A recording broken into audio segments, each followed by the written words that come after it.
Hechbilling, soliq.uz hisoblagich va invertor ko'rsatkichlari nega bir-biridan farq qilishi mumkin?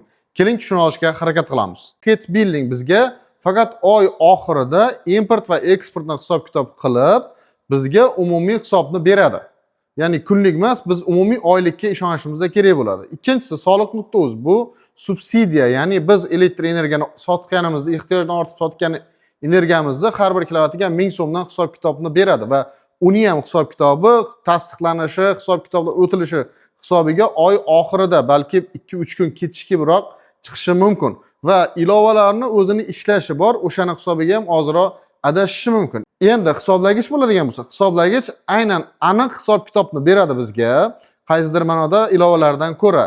Ya'ni bu aniq importimiz, aniq eksportimizni va umumiy hisobni beradi va shunga ko'proq biz ishonamiz va undan kunlik natijani yaxshi olishimiz mumkin. Keyingisi invertor. Invertor bu quyosh panelidan ishlab chiqarilgan energiyani beradi. Uyimiz qancha iste'mol qilganligini emas, quyosh paneldan qancha energiya chiqarayotganimizni total variantda beradi.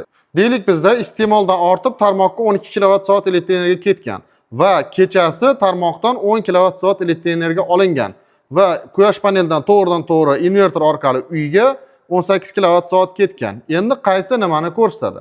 Demak, birinchisi Hechbilling ko'rsatilgani 10-12, ya'ni 10 import bo'lyapti, davlatdan olyapmiz, 12 tarmoqqa sotyapmiz va 2 plus chiqyapti va buni itogi kunlik emas, oylik hisobida bo'lganida siz ishonarli hisoblanadi.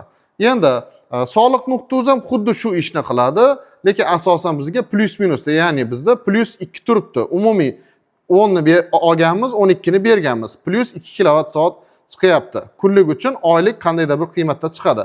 Va inobatga olishimiz kerak, plus bu 1000 so'mdan hisoblanadi, subsidiya hisobiga.